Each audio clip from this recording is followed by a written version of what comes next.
Hi guys, welcome back to my channel. This is part 2 of my Unpopular Houseplant Collection. If you haven't seen part 1, definitely check it out. I'll link it down below for you guys. There are chapters again in this video if you want to skip ahead or go back to a certain section.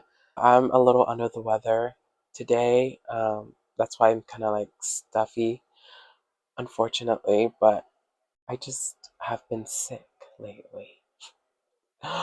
The next plant on the list would have to be the Schefflera. And what I like about the Schefflera is that it's very structural in a sense where I just took up some dead bits of the plant. I'll leave it there. It's very upright, very hardy. It's like a little tree. In nature, this is an actual like tree. That's what I like. You're able to bring a tree into your home. This is so cute. Okay. This one is a Schefflera plant, a variegated one. It has yellow variegation. I have this one growing in just some potting mix and with some pumice at the top so it could hold the plant in while it's rooting up. Here is another setup that I have for the Schefflera in this candle holder grown in a moss ball, which is also called kokedama. And this one is just standard green. I have a string below attached to the ball so it could wake up the water.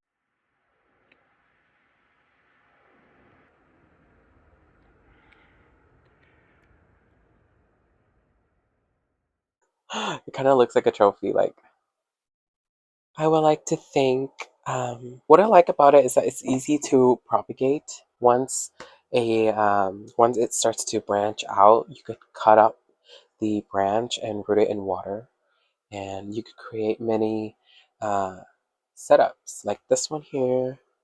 I have this one growing in a orb planter with no drainage.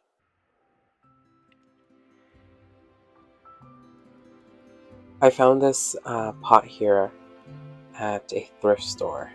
So cute. Isn't it so cute? Like a little ball. Yeah. This one is another variety. It has white or cream variegation. Cream. Very creamy. You could also create bonsai situations with them. Like I have this one growing. I have wire just twisted all around so I could bend it to my liking. Very cool. This one growing in a, what is it, ceramic plaster. I believe this is a candle holder as well. This is so adorable in this planter and I'm loving the way that it's growing. Here is another one of the umbrella plant, Schefflera. I have this one growing in a cup with no drainage. Like I mentioned before, with no drainage plants, I like to water it very sparingly. I'm like more conservative when it comes to watering plants in no drainage. It's like cooking without measuring, basically. Yeah, it's growing a new leaf right there. This is my other one, very large and in charged. I have it growing in a nursery planter placed in this orb planter. It's not quite ready to be transferred into this yet because I was propagating this. This came off a bigger plant that I have in the living room. Like I mentioned, once it starts to branch out, like right here, do you see? You could just cut it right here and root up this part and it will root up eventually. I don't know if you could see it, but they're like dots on the stem, and each dot will push out a root. I don't know what you're supposed to, I don't know what it's called, but it does that. So here you can see I chopped right here and propagated that part, and now it's growing a new branch, which I could just chop right here and, you know, create another plant with it. Very rewarding type of plant. As far as pests, these Scheffleras are mealybug magnets. They attract mealybugs, unfortunately, because they live in between the petioles and the stem, the stalk. Ooh. Here is a Dark Lord. It's not called a Dark Lord, but I call it the Dark Lord because it's so dark. This is a peperomia. This one here, I love it because it looks like pepperoni. Wait, what? It looks like pepperoni on a pizza. The leaves are heart-shaped with a rippled texture and are a deep crimson color. This is my Halloween favorite. I just like how bushy this is. There's like 4 stalks in here that's creating this little bush type of growth pattern. And they're very rewarding because it keeps throwing out new leaves at the top and it starts to die off at the bottom. And it will tell you when it needs water once it starts to droop.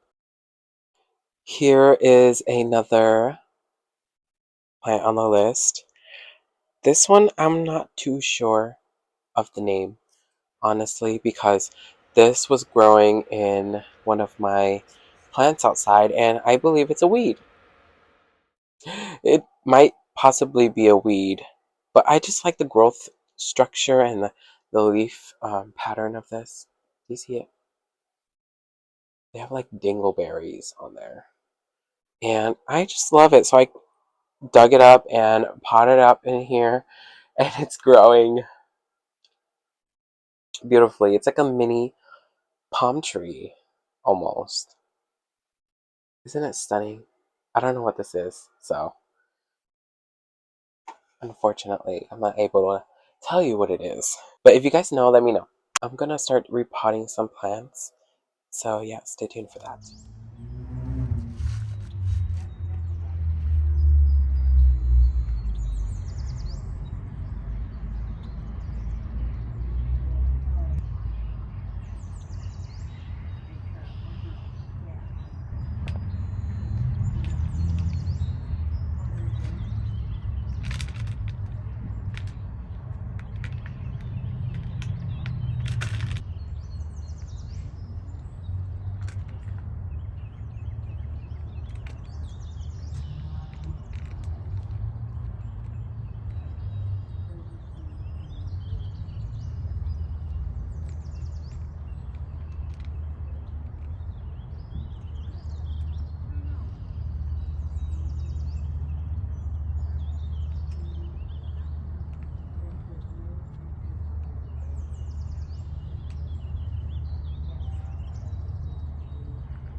I'm super excited to show you something I stumbled upon at Daiso.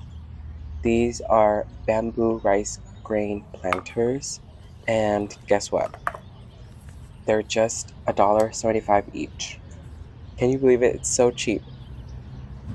The beige is just so pretty. It's versatile, whether you have like a modern, rustic, wabi-sabi, or even bohemian style, these planters complement it all. What I like about it is the beige color is such a neutral tone that fits perfectly in my space. So run to Daiso and get your hands on these bad boys.